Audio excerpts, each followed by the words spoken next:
Assalamualaikum warahmatullahi wabarakatuh. Saya Karisma Jaromona dari kelas 1B Ilmu Ekonomi Pembangunan. Di sini saya akan menjelaskan materi tentang sumber nilai Islam. Yang pertama, pengertian Al-Qur'an. Secara etimologis, Al-Qur'an berasal dari kata qara'a, yaqra'u, Qur'an yang berarti bacaan. Qur'an adalah kalam Allah, mengandung mukjizat dan diturunkan kepada Rasulullah Rasul Muhammad SAW dalam bahasa Arab, yang dimulai dari surat Al-Fatihah dan ditutup dengan surat An-Nas. Selanjutnya ada klarifikasi ayat berdasarkan nuzul. Di sini Al-Quran terbagi menjadi atas dua golongan yang masing-masing disebut dengan ayat Makkiyah dan ayat Madaniyah. Ayat Makkiyah diturunkan di Makkah selama 12 tahun, 5 bulan, 13 hari, terhitung sejak tanggal 17 Ramadan kelahiran Nabi, 6 Agustus 610 Masehi. Adapun ayat Madaniyah ialah ayat yang diturunkan sesudah Nabi hijrah ke Madinah selama 9 tahun, 9 bulan, 9 hari, terhitung sejak Nabi hijrah ke Madinah sampai tanggal 9 Zulhijjah tahun ke-63 dari tahun kelahirannya. Selanjutnya ada perbedaan antara ayat-ayat Makkiyah dan Madaniyah, diketahui dari ciri-cirinya. Yang pertama, ayat-ayat Makkiyah umumnya pendek-pendek, sedangkan ayat Madaniyah panjang. Yang kedua, dalam surat Makkiyah terdapat perkataan ya ayyuhanna atau ya ayyuhan insan. Yang keduanya berarti wahai sekalian manusia, yang sama banyaknya dengan ungkapan ya ayyuhan nas yang terdapat dalam surat Madaniyah. Yang ketiga, ada ayat-ayat Makkiyah umumnya mengandung hal-hal yang berhubungan dengan akidah, sedangkan ayat-ayat Madaniyah pada umumnya mengandung hal-hal yang berhubungan dengan syariah. Selanjutnya akan menjelaskan tentang kandungan isi Al-Quran. Di kandungan isi Al-Quran terdapat hukum-hukum yang diantaranya yaitu hukum khuluqiyah, hukum yang berkaitan dan pergaulan manusia mengenai akhlak dalam mencapai keutamaan pribadi mukallaf. Yang kedua ada hukum amaliyah, hukum yang menyangkut tindak manusia dan tingkah laku lahirnya dalam hubungan dengan Allah, dalam hubungannya dengan sesama, dan dalam bentuk apa yang harus dilakukan, apa harus dijauhi. Selanjutnya yang dijelaskan yaitu kedudukan dan kehujaan Al-Quran. Kedudukan Al-Quran dalam nilai Islam adalah sebagai sumber utama dan pertama, Al-Quran merupakan sumber dari segala sumber hukum. Ada beberapa alasan tentang kewajiban berhujjah dengan Al-Quran. Yang pertama, turunnya Al-Quran kepada Rasulullah SAW diketahui secara mutawir. Ini memberi keyakinan bahwa Al-Quran benar-benar datangnya dari Allah melalui malaikat Jibril kepada Nabi Muhammad sebagai Al-Amin. Yang kedua, banyak ayat yang menyatakan bahwa Al-Quran itu datang dari Allah. Di Quran surat Al-Imran ayat 3. Selanjutnya, mukjizat. Al-Quran merupakan dalil yang khotib yang bertujuan untuk menjelaskan kebenaran Nabi Muhammad SAW yang membawa risalah Allah dengan suatu perbuatan yang di luar kebiasaan umat manusia. Selanjutnya adanya beberapa kemungkinan pemahaman itu dapat dibebaskan oleh dua hal. Yang pertama adalah lafaz yang digunakan untuk dua maksud dengan pemahaman yang sama. Yang kedua adalah lafaz yang menggunakan nama atau kiasan yang menuntut lahirnya mendatangkan keraguan. Penjelasan berikutnya itu ada fungsi dan peran Al-Quran. Al-Quran sebagai pedoman hidup orang-orang yang bertakwa, dan Al-Quran sebagai kitab terakhir berfungsi sebagai korektor terhadap persoalan-persoalan yang dibahas oleh kitab-kitab Taurat dan Injil. Penjelasan selanjutnya ada mukjizat Al-Quran.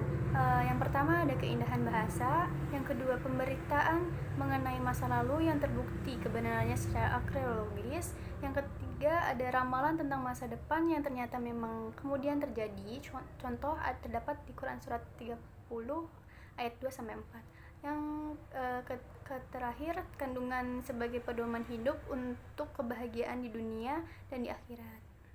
Penjelasan berikutnya terdapat as-sunnah. Yang pertama pengertian. Pengertian sunnah nabawiyah secara etimologis berasal tradisi atau kebiasaan Nabi, sedangkan secara terminologis menurut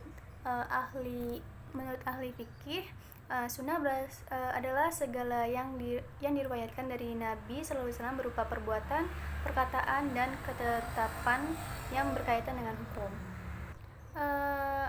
Berdasarkan yang saya jelaskan di atas, sunnah yang menjadi sumber kedua hukum Islam setelah Al-Quran dapat digolongkan menjadi 3 macam, yaitu sunnah fi'liyah, yaitu perbuatan yang dilakukan Nabi SAW yang dilihat atau diketahui dan disampaikan oleh para sahabat kepada orang lain.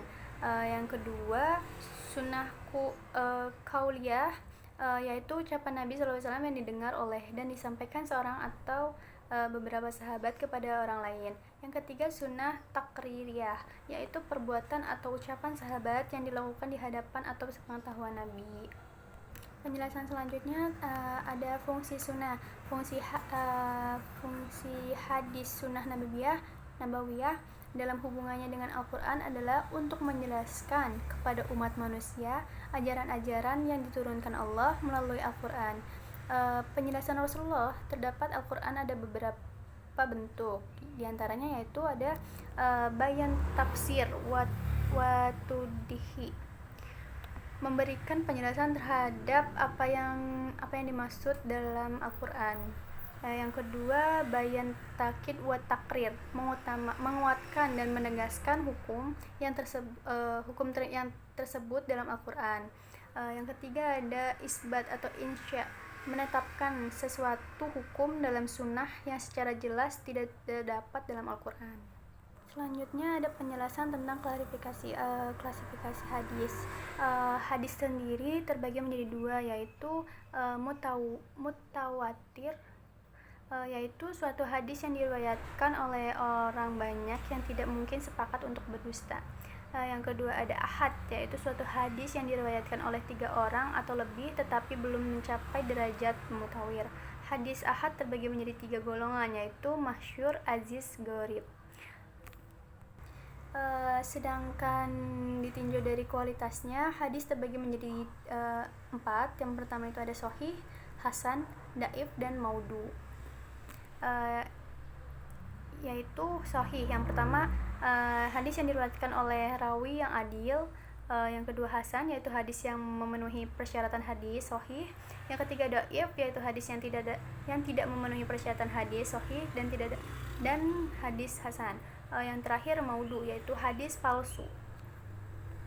Penjelasan selanjutnya ada ijtihad. Pengertian yang pertama yaitu ijtihad seakar kata dengan jihad dan mujahadah, yang artinya kesungguhan dan usaha keras. Ijtihad dalam pengertian yang luas berarti penggunaan pikiran dalam mengartikan, menafsirkan, dan mengambil kesimpulan dari sesuatu ayat atau hadis.